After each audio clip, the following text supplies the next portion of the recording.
Monaghans Galway, located on the Tuam Road, is the leading dealership in Galway for new SKODA, CUPRA and Seat models. Now is the perfect time to order your new car or visit Monaghans.ie. You're welcome along to the Maroon and White pod. So this evening I am joined by Maigh Cuilinn senior football manager Cathal Clancy and former Roscommon selector Gerry McGowan. And we're here this evening to look ahead to Corofin and Padraig Pearses in the Connacht quarter-final at 1:30 on Sunday. Before we do that, Carl, coming to you first, obviously it's probably difficult in one sense, but before we look ahead to this game, overall with Maigh Cuilinn now, how do you reflect on the year? Yeah, Paul, it's I suppose you get plenty of time to reflect now this time of year when you're out of the championship and you're probably going 100 miles an hour from February onwards, and suddenly then all of a sudden you find yourself with your Tuesdays and Wednesdays, Thursdays, Fridays, every night of the week back. So look, looking back on it, for me anyway, personally, it was a really enjoyable year, and I have been involved in the background with the team there since 2018, but becoming manager, then I did find there's a whole lot more comes with that as my predecessor Don would probably have known well before I stepped into his shoes. But look, I suppose for us having won two county titles and then lost to Corofin in 2023, ultimately that's what we wanted out of 2024 is to win another county title.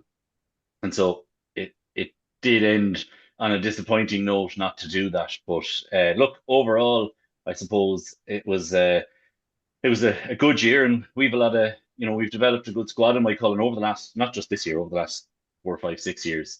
And to have seen a lot more of the younger lads coming through again this year is great. And I suppose yeah, it's just looking forward to 2025 now already. Just with that, because obviously you mentioned you're involved in the background and you took on the role of manager this year. How much did your role change compared to previous years? Um, yeah, good question. I suppose I got involved with my Cullen team in 2018 with John. I I'm from my Cullen. I played for my Cullen for years, and I had just after I finished playing, I started getting involved in our junior team, and I was involved with one of my other clubmates, Gerry McGowan, in a under 21 team in 2017 that would have been Peter Cook and Sean Kelly's last year, and and it was then just kind of through that I kind of fell into it. I was taking on the juniors in 2018, and Don was taking on the seniors, and we kind of came together doing it. And I suppose over those years, then I did a lot of analysis in the background, video stuff. I would have done some coaching on the field, a lot of logistical stuff, a bit of everything. And so I suppose even though this year, when it came to taking on the manager's role, there was there was a good bit of new stuff. I suppose a lot more dealing directly with players is probably the big new part of it for me this year. Whereas when you're as part of a management team, obviously you will be you're dealing with players on the pitch and all that. But when it comes to team selection and problems that lads have and all that, that all comes to you. And that's probably the biggest thing I found. A lot of the other stuff, the football side and the background side, Don would have involved me in a lot of that. Don was brilliant in that way. So I suppose I was exposed to an awful lot of it. But yeah, taking on the manager's role, I definitely found a whole new level came with that as well. Just with a call, because I was looking at your squad each game as the championship went on. It nearly felt in one sense you were it was kind of nearly similar to the Galway footballers, that there was a couple of niggly injuries happening nearly every day for you. Yeah, you see, I suppose one of the good things of being involved over the years and having a good understanding of our own squad and how the league system works here in Galway is like and a lot of clubs are in the same boat as us now. It's not a my Cullen only thing, but getting continuity is very hard with our squad over the last few years. And like if you go back to after we had our run into the All Ireland semi final in late 22, early 23. We had 9 guys in the Galway squad the following spring, you know, and by the time Galway exited the championship, one or two had been let go of the panel or whatever. But by and large, in 2023, we had 9 guys coming back into our championship squad a few weeks out from the championship, and that has a lot of challenges with it. And so this year, then we really only had the three Kellys and Jared Avern in the Galway squad, and we kind of felt like, oh, this will this will allow us to have a much better squad throughout the league. But just through one thing or another, we didn't have any of those guys. Desi got a bad ankle injury 5 minutes into our second game and missed the whole league. Peter Cook was in America. Neil Mulcahy was in America. James McLaughlin was on Erasmus, and Owen Gallagher lives in Dublin, who, to be fair, played an awful lot of our league games. You don't have him for training. So I suppose getting that continuity and getting your full squad together is one challenge we had. And the reality for us is that our starting team against Dunmore really trained for 1 week for the first round of the championship. And that was still without Sean Kelly, Peter Cook, and Neil Mulcahy. And again, there's lots of other clubs out there with lads away in the States or lads coming back from county teams. But that just for us was one thing that was, I suppose, a hard part in starting the championship. And then as the championship wore on, we did get a few injuries. And I suppose, some of them came at bad times. And I suppose the main ones were Desi and Niall, two of our key forwards. Desi missed the Up the Vard game in the quarterfinal and then wasn't really right for the Tuam game. He lasted half an hour. And Niall came off after 20 minutes in the Up the Vard game and didn't really make it back to the final. Now, to be fair, on the day of the final, most of our guys were as fit as we could get them at that point. And one guy, Killian Gallagher, was very unlucky, just got a mad collision in a training session the week of the final and did his ankle. But we had most of the lads. So come the day of the final, it wasn't really an excuse. You just would have liked to have maybe had more training time on the pitch with some of these lads. But ultimately, I think every squad or team is going to look back over the year and feel they had times when they had, extra niggles, whatever like that. But come the final now, we did have basically all the players on the pitch. And so in that sense, it came right. But yeah, it's hard managing it during the championship when you have guys coming and going with injuries and abroad and stuff like that. Gerry, for I suppose people who might be aware of you from, I suppose, inside Galway, given the majority of the listeners here from Galway, you've obviously been involved with various teams, Clare, Roscommon, Boyle, and various clubs. But I suppose, how has it been for you the last few years being involved with, I suppose, various teams? Yeah, it's I suppose it's been very enjoyable. I suppose first and foremost, I suppose just to give maybe a bit of a background, I started a co-managed Tour de Strand back in 2016, and we did a five in a row club championships back to back, and which was sort of hadn't been done before in Sligo, and co-managed with Eamon O'Hara, actually, a club man of mine from Tour de Strand there, so that's in South Sligo. And so we had a great run there for 5 years. We never really made the breakthrough at the kind of club level. I suppose we were strong in Sligo, but we were coming up against lots of very strong teams. Obviously, Padraig Pearses and Corofins, and the Castle Bars at the time were very strong opposition at the time. So we did the 5 years with Tour de Strand, and then when I finished that, I got a call from Colin Collins then to have a chat with him about going down to help the Clare footballers. And that was sort of just when COVID was kind of near its peak, and county footballers were allowed to come back, so it was kind of a short season. And so went to work with Colin in Clare for 2 years on the back, and that was really enjoyable. It was kind of a really good eye opener to the Clare setup, and Colin, who was extremely professional, with lots of really good players down there. Um, and we did. I suppose we had a good run with them. I think we had a playoff game against Mayo for Division One, which in our first year, and then we had a quarter final with Derry in our second year. And I suppose after that, then I went and got involved with Davy Burke and the Roscommon lads, and they had just got promotion to Division One. So we'd gone through the whole of Division One there, and we kept our Division One status, and then I think we got knocked out by Cork then and won the qualifiers. So yeah, it's been enjoyable. Obviously, a pretty busy few years, and then last year got involved with the Boyle footballers in Roscommon, and was involved with them again this year now, and was helping out with one or two more clubs around. So yeah, extremely busy. Bit like Cathal there now. It kind of goes from very fast to zero quite quickly when all the football is over. So but hugely enjoyable. Do you prefer coaching to managing?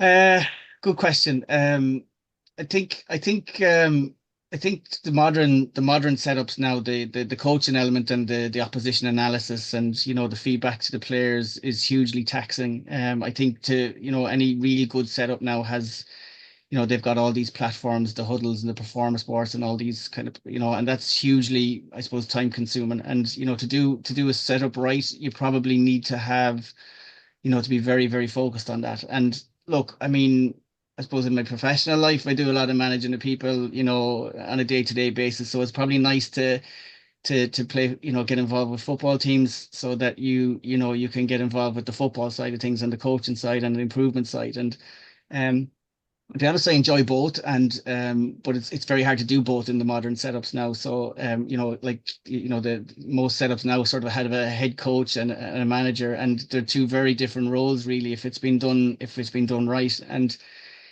everybody has their skill set, but like especially sort of at intercounty level, like I mean the management of it, um, you're really managing huge setups. For example, in Clare, the setup Colin Collins had in place was really, really slick and really, really kind of professional. And Colin was a kind of a guy who would sort of take people in and let them get on with their job. So you really couldn't be managing and coaching at the same time. But I preferred the not having to deal with the text messages and the can't make training tonight and the injury lists for a while. But at the same time there's something nice about pulling a sort of a backroom team together, and obviously then that sort of transfers onto the pitch. It's something nice about sort of managing that whole setup as well. So look, I take or leave the whole the management side, I take or leave the coaching side as well. So I know your name was maybe a name that was being linked to the Clare job, and I'm not sure how true that is. But you're obviously mentioned there the last intercounty setup you've been involved with was Davy Burke and Roscommon. Stepping away, I suppose that was the last intercounty job you were with. You've been with various clubs since. Is it nearly more enjoyable going back to the clubs? I suppose given how demanding intercounty probably is at the minute.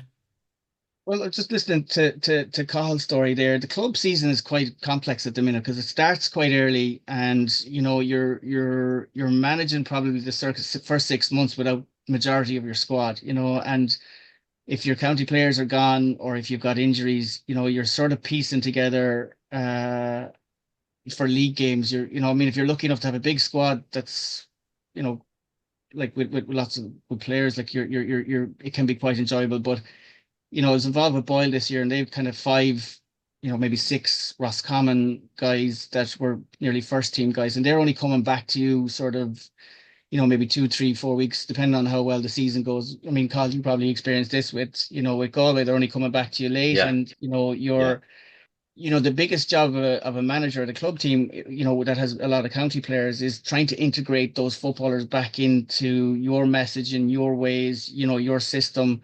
And, they're coming from an intercounty setup where they're sort of very, very hand-fed their information. Their tactics are very, very on point, and they have a system of playing, and they've been told how to play within that system. And trying to integrate players back into the club can be quite hard. And, again, if any of yeah. those guys have been going for a full season, like they do need a rest to mentally and physically to be able to sort of, have any sort of hunger to go and tackle a club championship, and so it can be quite challenging, at club level. Where at county level, your calendar is very nailed on. You know when your games are, that you've got 35, 40 fellas available to play whatever you want. You can set up training whatever way you want at any given night. You can, you have your resources available to do your video clips, your tactical stuff, your data analysis and your prep then for the following weeks. So it's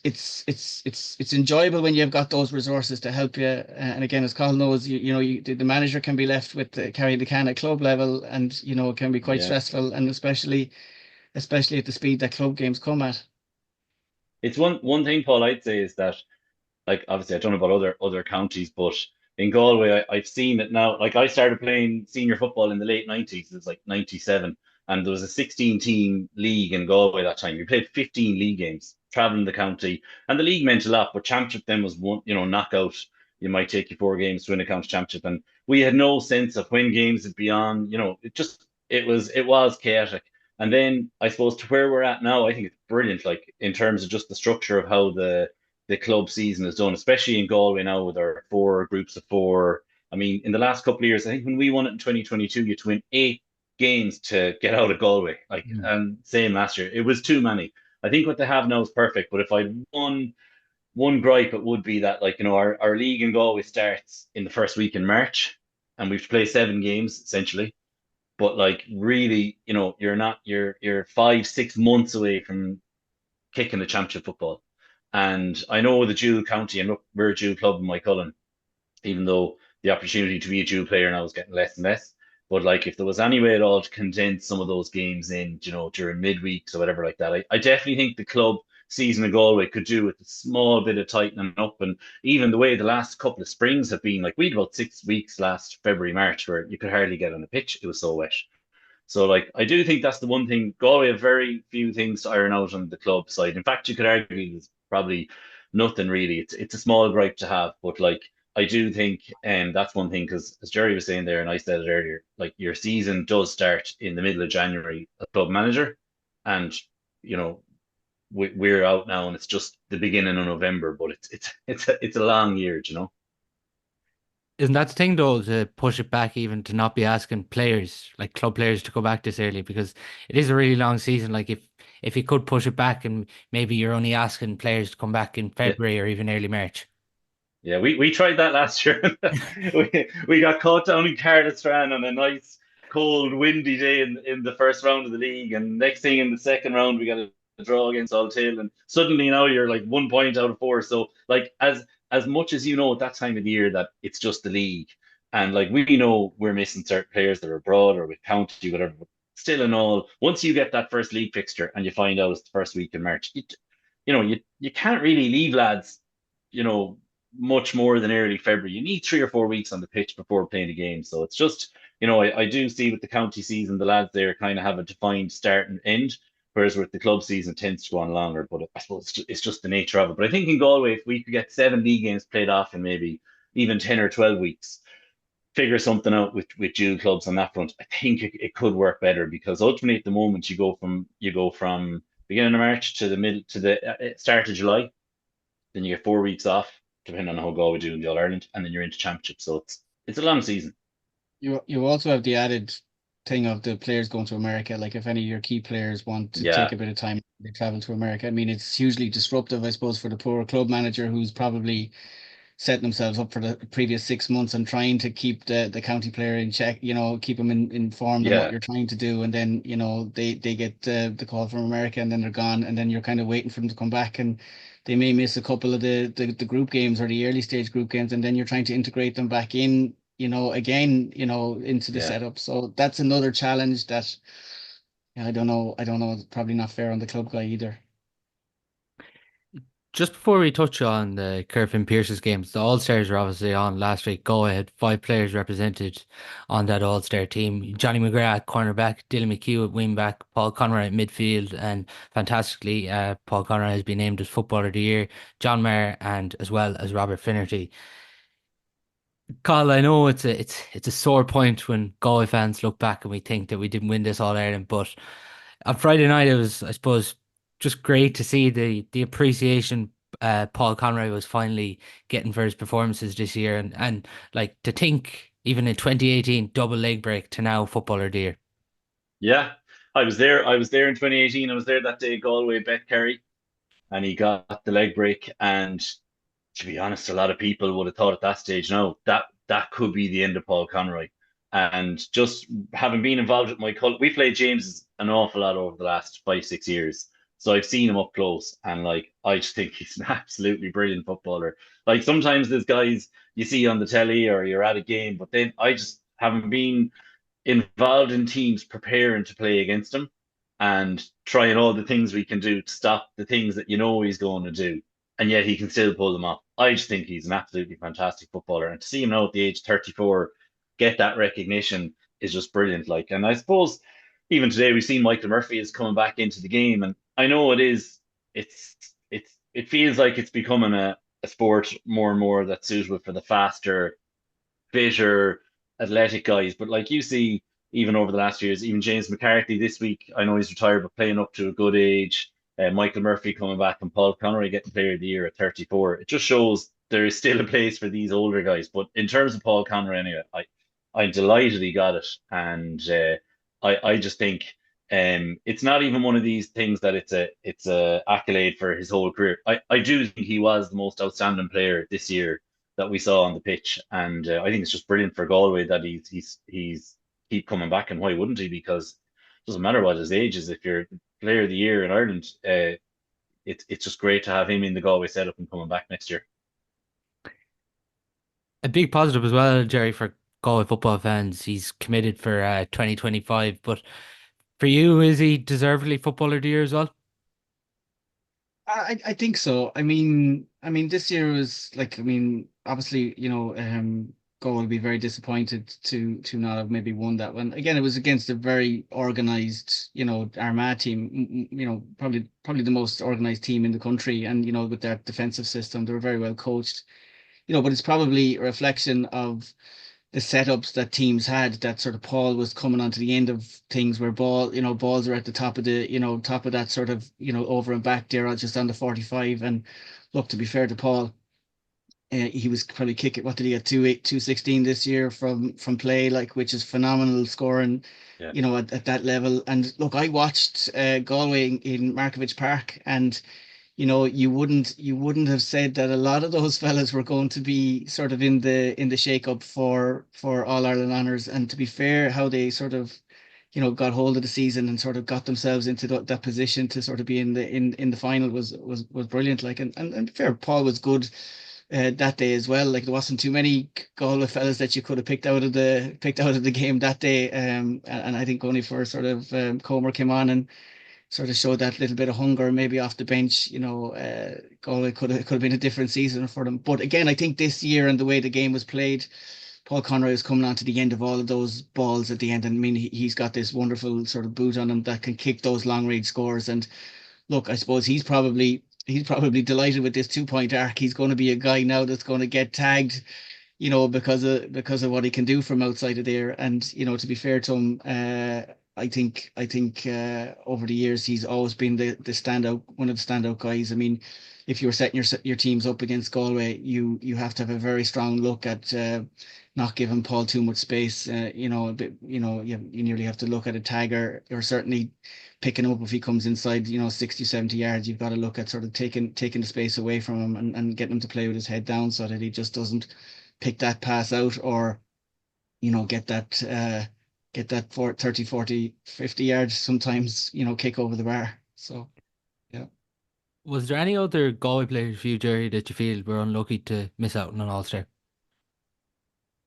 Um, I suppose, look, I think Damien Comer, to be fair, probably had one of those seasons where, he never really got going. But like, if you seen what he did that day in Sligo, where he came off the bench, when you see him up close, he really is a phenomenal, phenomenal footballer. And again, it was probably obvious he was carrying some form of injury. But what he did that day in Sligo when he came from the bench was, like, Sligo had that game home and hosed, but he came on, and it was really a true reflection of what a really good footballer Damien Comer is: the tackling, the pace, the power, the speed, just to pull that game back. But Sligo deserved to win that game on the day. And um, I suppose, Shane was, by his very high standards, he still had some really good moments over the year, but probably not enough just to sort of get the All-Star over the line.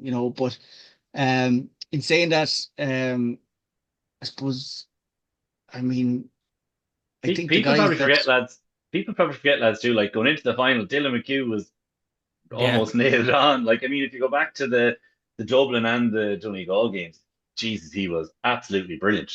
And it just, it's sometimes with these accolades, we can all remember back to the final itself. And I wouldn't necessarily say he had a bad final either, but I thought Dylan McHugh, on another year, maybe given a slightly different final, would be not only in the top three, but would be would be the Player of the Year. Do you know, he was absolutely brilliant for Galway all year. I thought he was one. Obviously, John Maher had a super year as well, but I think Paul Paul probably deserved on the balance. But as Gerry said, the way the game was played in a lot of those games this year, it just suited Paul's game. But he had to be there to, there's 29 other guys on the pitch it could have suited too. But he was just the man that stepped up, took those chances on for Galway. It's just an awful pity for his own sake. It wasn't to be this year for Galway because you'd love to see him getting All Ireland. But look at that, that could happen yet for him.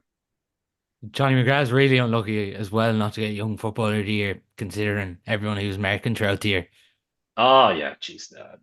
Look, he's just an outstanding cornerback, and I think the three players staying up with three defenders inside too, like from a defensive point of view, anyway, could really suit him because you're going to have a job as one of the three players up top to beat him in a foot race to a ball, and he's very unlucky. But again, still, what a brilliant year to have in a maroon jersey, anyway. Absolutely. And just finally, before we leave it, Jerry, would you agree with the All-Star team, or is there anyone you feel that was unlucky?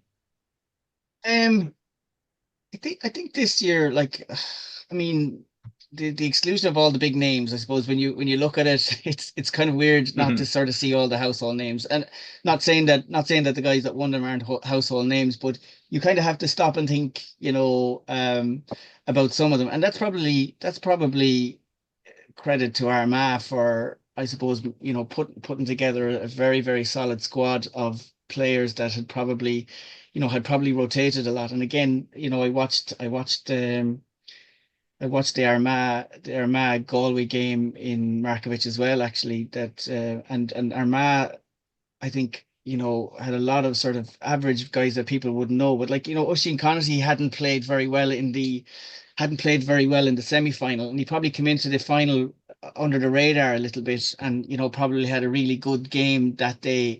So he wasn't a guy probably that was on many people's radar coming into the final for an All-Star. Like, but he had a good year overall. Oisin Gallen was probably very good for Donegal. I would say, maybe one or two of the Donegal lads might have crept in there, maybe in other spots. But by and large, I think that's probably definitely the team that probably performed. Sean Patton maybe had a good year in goal. So I mean, Niall Morgan for himself, I think it was a toss of a coin there. To get to an Ireland semi-final this year, Sean Patton was hugely instrumental tactically, I suppose, for a lot of what went on in Ulster. So he probably was a little bit unlucky. And then sort of, Ryan McHugh was in early in the championship, probably was one of the standout players. And I mean, credit to him, teams were tracking him from the half back line as the season went on. He was that influential on things, you know what I mean? And again, had they got to the final, he probably would have been one that you probably would have expected to get over the line. But by and large, I don't think there could be too many complaints. I'm just looking through the list here. I don't think there was too many more, other than, obviously without the exclusion of the Cliffords and all the normal Conor Callahan and these guys. I think everyone else probably really deserved their All-Star this year.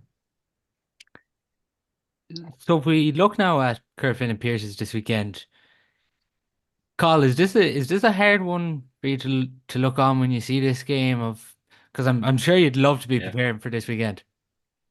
Oh yeah, completely.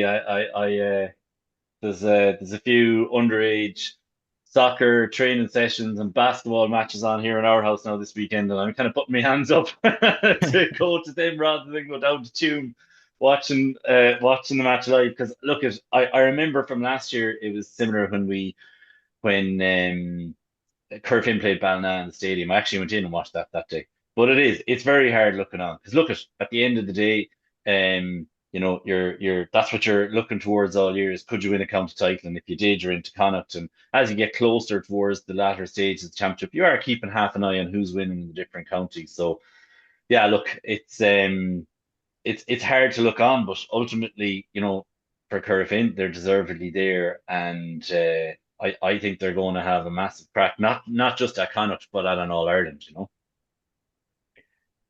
How hard is it to stop the Corofin dominance when you're up against them and they get into their flow? Yeah, it is hard, I suppose.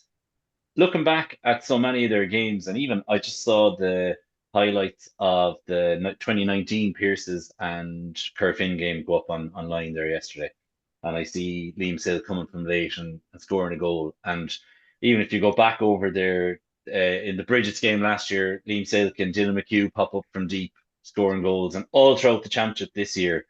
That's one big feature that they have, is so many of their I suppose their deadly attacks with goals come from deep, and those kind of players. And so there can be a tendency then maybe as a team to focus on really trying to stop those, and ultimately over 60, 65 minutes, very hard to stop a player of those qualities sneaking into a position like that throughout a game.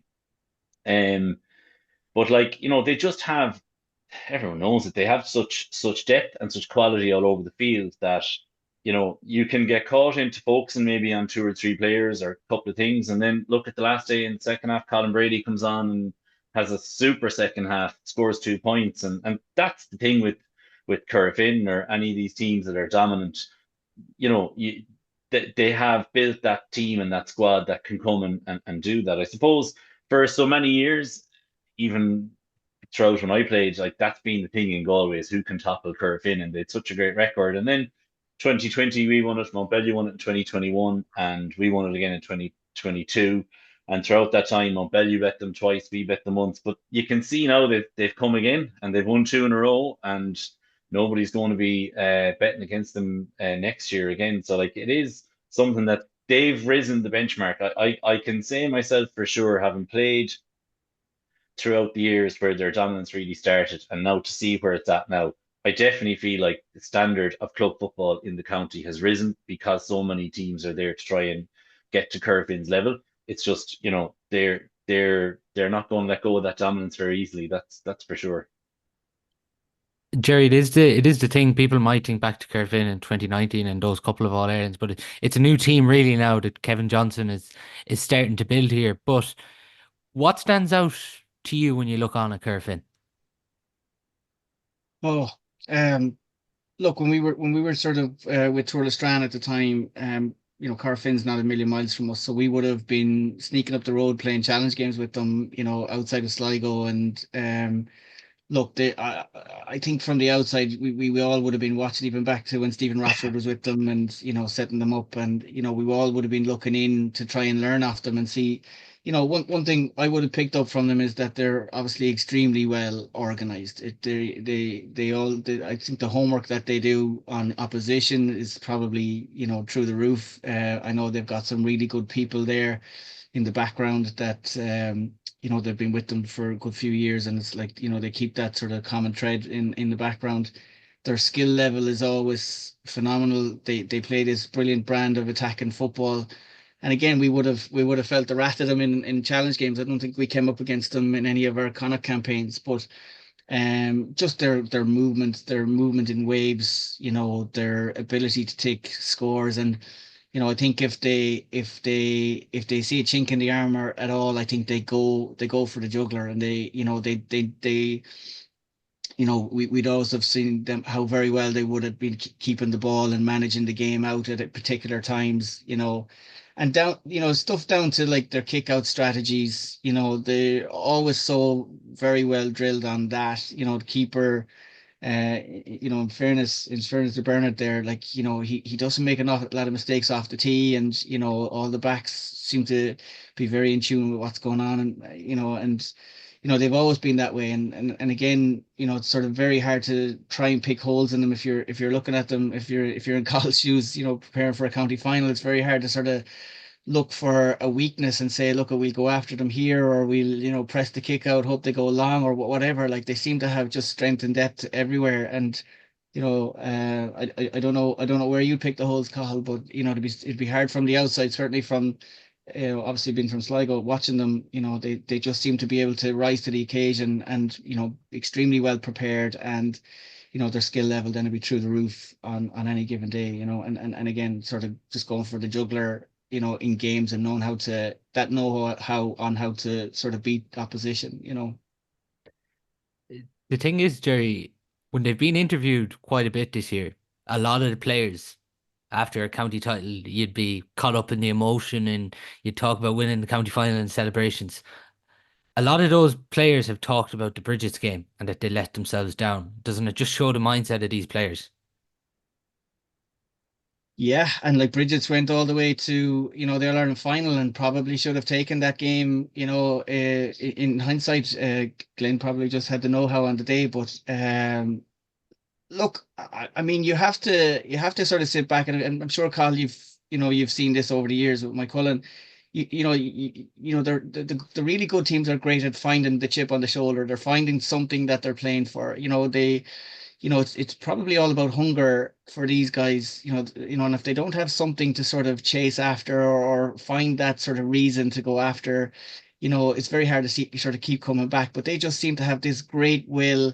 They have this great sort of forward thinking. They've this sort of, belief in themselves that, they can weigh up opposition, or they can look maybe 3, 4, 5 games ahead and say they'll be at a certain point at a certain time of the year. And it all sort of seems to come that way. And look, I'm sure they will look back, in that Bridges game and say, they didn't really perform on the day, but it was an extremely good Bridges team, to be fair. And Yeah. as I said, they were probably unlucky to not to kick on and win that All Ireland. Carl, if there's a moment in the county final, obviously they squeeze you and they force you into that mistake for the first goal. But like Yeah. after that, the way they get 2 points straight away after it, like it's just something they're excellent at, isn't it? Eh, Look at it's not a secret. It is their biggest strength in many ways. It's not a tactic. It's not a particular player. It's just something that as a group they're absolutely brilliant at sensing and going for the kill and being dominant. And look at teams can and will and do their best to try and do things to prevent against it. But like ultimately, they just have that know-how within the group to actually, sense when it's on and go for it. Like for us, 25 minutes into the county final this year, we're playing against a strong wind on a terrible wet day, and it's 3-3, and we're 5 minutes out from going in at half time being really happy, and they get a free, they squeeze up, and they put on a press, and we go from 3-3 after 25 minutes to 3 minutes later being 6 points down, and they win by 6 points. And they do that in so many games. And I'm not saying they play in patches at all. I'm just saying they go for the kill, and they're brilliant at doing that, and for teams to try and, I suppose, stay in the game in one sense, that's where in the Galway Championship anyway, you can see a lot of teams fall into the wrong trap then of completely sitting back, and equally they're just as happy to pick that off. I think they're, 12, 10, 12 years now at this stage playing teams in Galway that might just drop everyone inside the 45 from the off, and they will happily play against that as well. So their ability to go for the kill when it's on, that's a major, major asset for them. The thing is, as well, I suppose, when you're looking at a Corofin perspective, I was just looking at it, Carl, like, so say for Mm. instance the last day they obviously started Patrick Egan in that wing forward role, but he dropped into midfield along with Kieran Brady and Mike Farr. But then you have Micheál Lundy, Dylan Canny, Gary Sice, Darcy, Jack McCabe. Then you have on the bench Colin Bray, Jason Leonard, Tony Gill. Like that's nine Yeah, forwards for six positions. It's just a fantastic position for Kevin to be in, isn't it?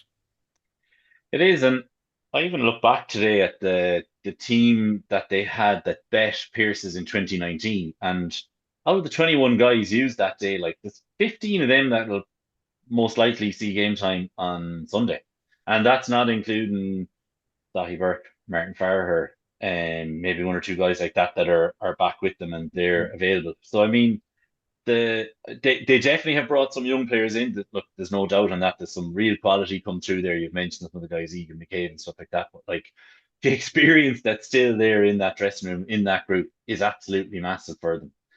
And um, for us this year, it was something that we definitely tried to build throughout the year, is to build a squad, because in any county championship to win it, you're, as we said earlier on, you're going to have injuries, you're going to need different guys step up on different days. And like we used our five subs across the quarterfinal, semi-final, final. And I think ultimately where maybe some teams have been caught out over the years against Corofin is that, like, they stay with them to a certain point in the game, and then they unload all these guys off the bench.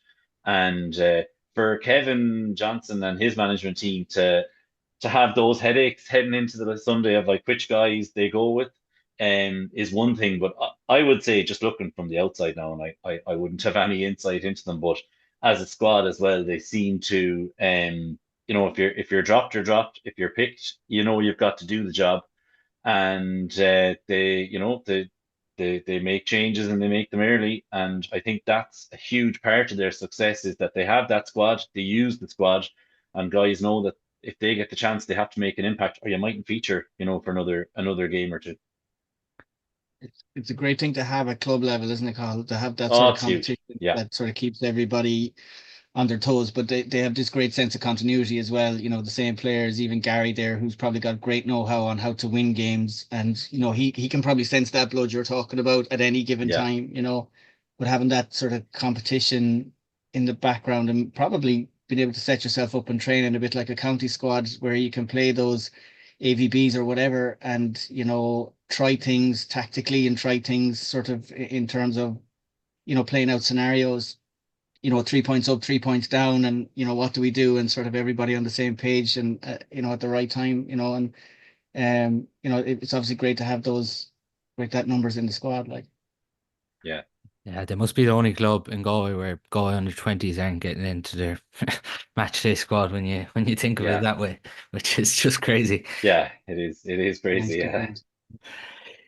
Jerry, you've come up against Pierces, and obviously Kerr this year with Boyle, but Corofin played Pierces in 19 in the Connacht final in Tuam, as we mentioned.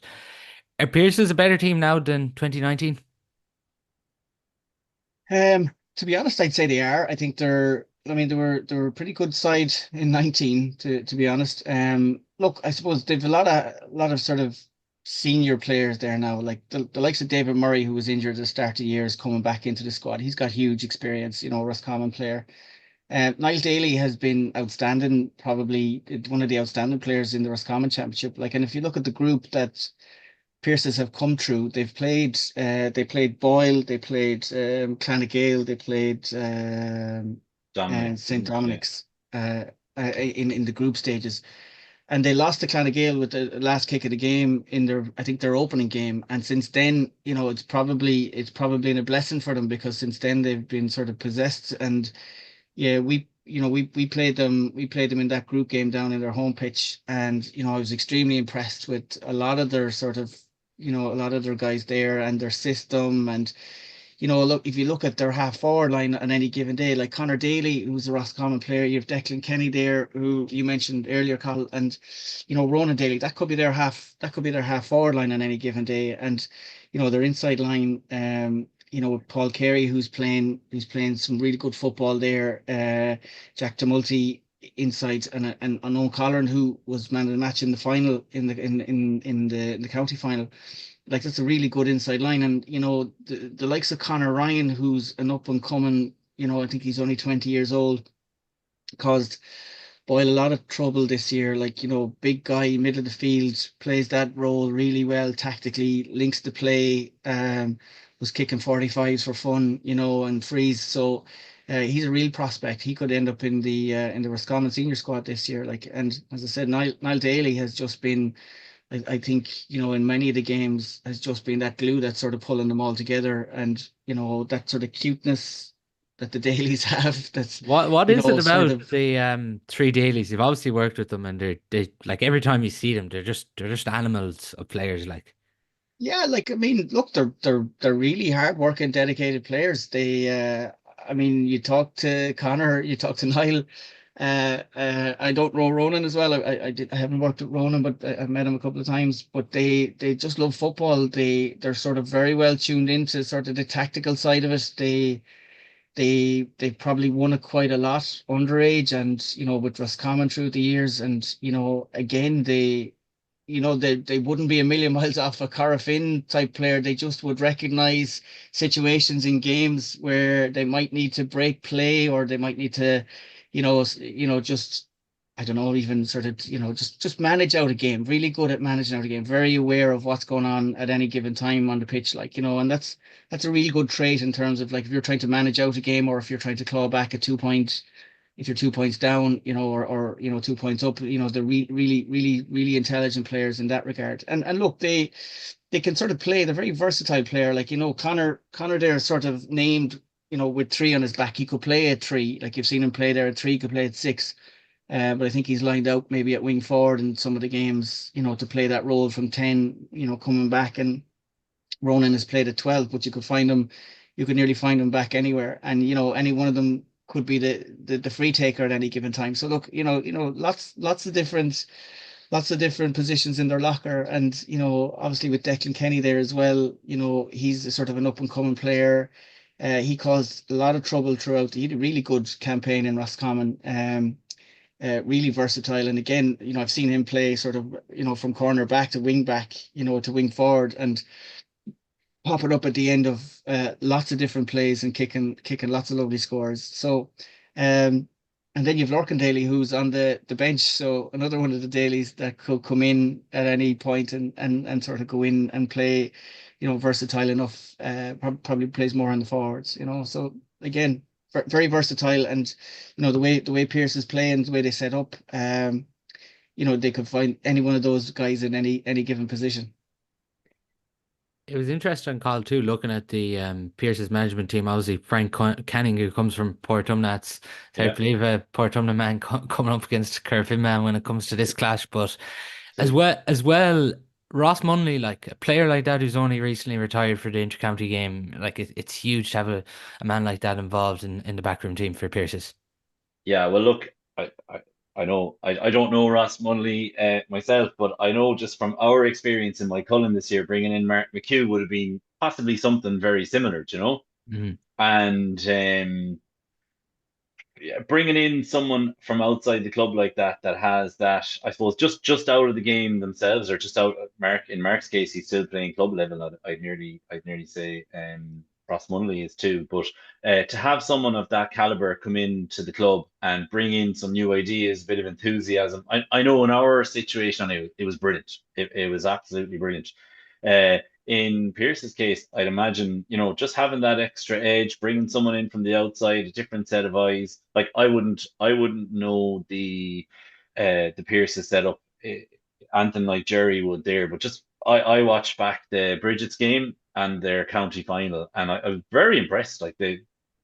They're seriously athletic team front to back. They've strong physical guys, they've runners, and but they play a lovely brand of football too. Like they've forwards and they use them, And I would imagine Munnelly, we'd have seen Ross Munnelly down through the years and the type of player he was. I can imagine he has a hand or some part in that. But I definitely think they definitely have players and a style of play that can pose Corofin some serious dangers. I've no doubt on that. The challenge is though, Carl, they're coming up against Corofin in Tuam, accustomed Yeah. to winning. Haven't They still are the Connacht Kingpins. I know they haven't won one since 19, but Ah, it's yeah. just this No. experience and know-how this time of the year is huge. This is it. And I mean, look, Tuam is. I mean, I saw something about their record in Tuam recently. They've an unreal record in Tuam. It's just in the road for them, and they'll be so used to it. They're like, as I said earlier on, they do have some brilliant new young players coming through, but they have massive experience here. They've guys that have played in so many kind of finals, so that's going to be a massive bonus for them. So for Pierce's, like, there's a lot of challenges for them. I suppose one thing I thought from watching back their games is that like they went 25 minutes without scoring against Bridget's. They were 6-2 up after 25 minutes, and they're 9-6 down 25 minutes later, and they haven't scored. And even in the county final, I know they're against the wind in the second half, but they go like from half time to the 58th minute scoring 2 points, and one of them was a dodgy off the ball free in given by the ref, So like you just can't do that against Corofin. You give them, prolonged periods of not threatening them and not scoring. It's just you're going to give yourself too much of a mountain to climb. Even ourselves there this year in the final, as much as it was unfortunate to have conceded the goal that we did and go in 5 points down, coming out in the third quarter with the wind and the elements as they were, we knew there was time, and there was plenty of opportunity to get back into the game. But like we've 6 shots in the third quarter and we score one. They've Corofin have 3 shots and they score three. And like ultimately, it's things like that. They'll punish you when they're on top, but equally, you have to make the chances you get count. And for Pierce's, like with some of them players they have there, the Colleran lad, the Carey lad, Declan Kenny, Conor Ryan, and the Davies, David Murray. Like, they definitely have the materials there to go and pose Corofin trouble. It's just in tune, big match, and the experience that Corofin have. You would feel that it's a big mountain for Pierces to climb. What kind of game do you think we can get, Gerry, on Sunday? Oh, if weather conditions are sort of even enough and it's not. I think Pierce has played in a pretty bad one of those storms. I think in the county final, Yeah. and in fairness, managed it out well. It was probably not a Mm. great spectacle. I didn't see it, but it probably wasn't a great spectacle, Cathal. I think you watched it, but Yeah, but it but was strange watching it because the goalposts were shaking and the trees in the background were like they were in a storm in Miami or something. But whatever way the Hyde was playing down on the pitch itself, it didn't stop the team playing against the wind being able to get kickouts out and get shots on. So it was a strange one, but yeah, they were mint conditions. Although I'd nearly have taken them over what we had in our county final because like there was just that you couldn't bounce the ball on the day of our county final just due to the rain. There'd been 80 minutes of a junior game beforehand. So as you said, Gerry, their condition. Now I checked ahead. It looks like it's going to be okay. I was outside in a t-shirt about an hour ago kicking around with the kids, and it's whatever it is, the 6th of November. So you wouldn't know what to expect, but conditions yeah. and elements have a massive part to play in what kind of game you get Sunday. Especially this time of year, especially provincial football, club football. Look. To be honest with you, I think you got two very, very skillful teams. I think Pierce is really, they'll hold the ball really well. I wouldn't be surprised if Pierce has decided to, concede the kick out and drop back and let Corofin sort of come through and, maybe take their chance running through 15. I don't know, would Pierce's fancy their chances in the air? I wouldn't say they're brilliant, on long kickouts. So, you could probably see them conceding the kick out, dropping back and just getting set up and set up a bit of a fortress and then hope not to concede too many frees when they're back and set. And that gives them the best chance maybe of turnovers and maybe taking their chances the other end on a turnover. And like I think if Pierces will want to, obviously Maigh Cuilinn would have a serious goal threat. So obviously, from the final they got the 2 goals against Maigh Cuilinn. But if Pierces can sort of keep the goals secure and they keep the free count low and they drop sort of everyone back and then they sort of take them on the counter, I think that's a game that will suit them. And it'll be very interesting to see then how I suppose Corofin deal with that because like as you said, Cathal, the Pierce are very, very big, strong physical side. Like, I know Corofin will have their homework done and they'll be looking for sort of areas maybe that they can exploit. Maybe, I'm not sure, maybe looking for small guys on kickouts or something. But I do feel that Pierce's will concede the kick out and set up that fortress Mm. and after that, then they'll try and get the turnovers, keep the goals, not concede those goals, and try and take them on the counter. Now that's kind of the way I would look at it from the outside, because I don't know if there's an awful lot else you can do against Corofin, to Yeah. to curb them. So I'm not sure it's going to be a great game. I think these provincial games are usually low scoring. But again, saying that Corofin on any given day, if you're not prepared could kick 14 15 points, but again, if Yeah. Pierce is set up with that sort of fortress that they can set up with, and again you look at their half forward line there, Connor Daly, Declan Kenny, Ronan Daly are all sort of backs by nature. They're probably gonna, they could probably set up with those and try and keep the game low. And as you said, Cathal, I they very low scoring in the county yeah. finals. So I I I can't I see I think can't see for it being a classic. I think for Pierce's, they'll probably look a lot at the Bridges game from last year. And like, if one thing from that is like Ben O'Carroll was on fire that day. And if Pierce is going to beat Corofin, they probably need one of them forwards, Declan Kenny or Paul Carey or Colleran to have the game of their life. I think that's one thing. And the other side of things then is that for Corofin, I mean, like, uh, they have very good free takers. Pierces have Carey. I think across the 2 games I've watched, I didn't see them miss a free. They have Carey, Colleran and Kenny have left-footed, and the midfielder Conroy he floated over 45s with he had another 15 meters to spare. Yeah. So like one thing from Corofin's point, I don't know, they've had nearly a black card in practically every game this year. We'd 7 scoreable frees in the county final. Like if Corofin were to go down that route and to give Pierce's chances through frees, they definitely have the free takers to make them pay. And again, that's where elements and all these things come into it. But it's definitely something. I think in the Bridget's game, 7 or 8 of their 15 points were from frees. So like, if you Yeah. foul them, I think they'll take the opportunities. It's Yeah, just, and I suppose, yeah, it could be a war of the free takers. Yeah, yeah, if both teams decide to set up and look again, Corofin will try and do that counter attack as well. And I would say if there was a weakness in Pierce's, they probably, they'd probably commit everyone forward and maybe might be that bit open at the back, which might suit Corofin on the counter attack. And that might yeah, be something.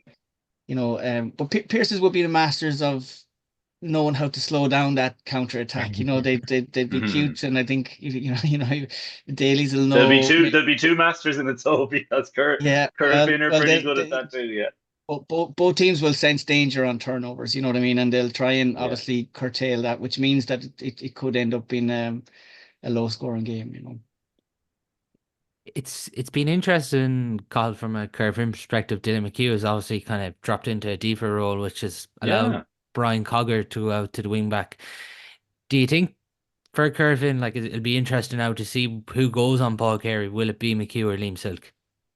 Yeah, it's from the start of the championship this year, really, Dylan McHugh has seemed to drop into their full back line and, almost take on the main man marking role or one of the two main man marking roles for most of their games. So like again, without knowing the ins and outs of Pierce's all that well, definitely Paul Carey and his own Colleran, they'd be two of the main guys. So you'd expect Liam Silk and Dylan McHugh to end up marking those. I suppose Carey, he seems like he's very physical. He's a good ball winner. He's well able to work back as well too. In the county final, he's back making blocks and turnovers, and so he's going to take a bit of minding, and I suppose that's the one thing that Corofin are. I suppose they have the luxury of. You named out Paul 9 forwards earlier on there. You could you could do the same in the backs as well, and I suppose what they're really good at doing is I suppose horses for courses. They will bring lads in like I've been involved in Sigerson panel there where Gavin Burke or when we won the Sigerson, Gavin Burke was outstanding, like, and he can come forward with the ball, and sometimes they'll put him following someone. Other times, if they have to match up a more physical player, they've Conor Cunningham, they've Silk and McHugh. So it's it's a hard one to know from the outset, but you would expect Liam Silk or Dylan McHugh or both will play fairly deep, and they'll be picking up whatever two guys are probably the most attacking threats the Pierces have. Will I'm sure Will Niall Dylan, I'm Daly sure pick up Dylan too. Gary's size? Jerry, you might know better on that. What would they do with Niall Daly? Will he go on size, do you think? Um, I I don't think Niall Daly go back on site. Don't know if that role would suit Niall. Niall would be a brilliant sweeper. He might be better at sort of sweeping in front of Gary, rather than go back and picking him up. I'm not sure. Would Niall you say Carty, David who's Murray? Would David Murray be the yeah, man? I'd say David Murray's more the tagger. I mean, the experience that he has. Niall Carty's also a very, very experienced player for Pierce's. He plays that six role, and sometimes he might nearly be a good guy to go in and pick up size, I suppose, with the experience and the cuteness that Niall Carty would have. And I mean, you might have two wily foxes marking each other there, and Niall Daly back sitting in front of the two of them. Like, Niall's probably actually one of the better sweepers I've seen do that role, and sort of clogging up that space. So he might be they might be sort of drop a +1 back just to sort of take care of any sort of that quick dink ball into the inside line. But talking about Dylan McHugh picking up Paul Carey, they might decide to put Dylan in there and give Paul Carey a run around the pitch, and Dylan Yeah. McHugh wouldn't be a bit shy about attacking, and Paul Carey will have to, probably their one of their outstanding forwards there, like, if he's chasing back, he's not much of a threat the other side. So, Corofin could have that in their locker as well. How do you see this one going, Jerry? I think it'll be tight. I think it'll be tight. I think both teams will have aspirations of sort of looking at Connacht. I think whoever gets over this game, will see the next round as probably an opportunity to get into the final. And then if you look at the other side of the draw there, I think Ballina are playing the Leitrim champions this weekend, and they play then the Sligo Bal- champions. So I think they'll see it as an yeah, Ballina are opportunity to playing. massive. Ballina are making the trip to London, to North Yeah, London Shamrocks, and the and other the winners quarter. play the Leitrim champions. So they'll see that as an opportunity on the other side. And I think this is a massive game. I think, for a quarter final, I think they both teams will put everything at this one, knowing that, they've a good chance of making the final. And truthfully, I think, Corofin's experience could probably play through here, but Pierce's, remember, have gone through a very, very tough, regime in Roscommon, and I wouldn't be underestimating it at all. Like, I mean, they put out Bridgets in Roscommon, who were just starting to boil nicely, albeit, a little under. They'd lost a couple of players this year. I don't think they'd Ben O'Carroll and maybe one or two more, but still a very, very strong squad. So, I mean, I wouldn't be underestimating Pierces in any shape or form. I think it'll be tight. I think it's hard enough to call. If I was to make a call on it, I'd say maybe Corofin's experience in these situations might just win through, but and maybe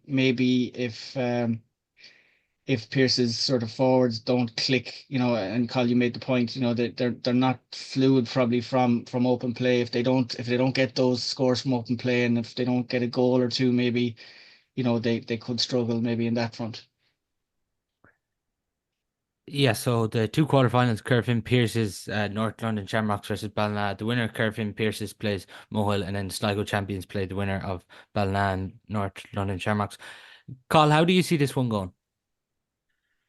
Yeah, I I've learned a lot about Pearses, having watched them over the last couple of days now, and I really respect them. I think they're coming with a really good team, and between the mix of the experience they have with Dailies and some of these younger players and forwards they have, I definitely think they can pose problems to Corofin.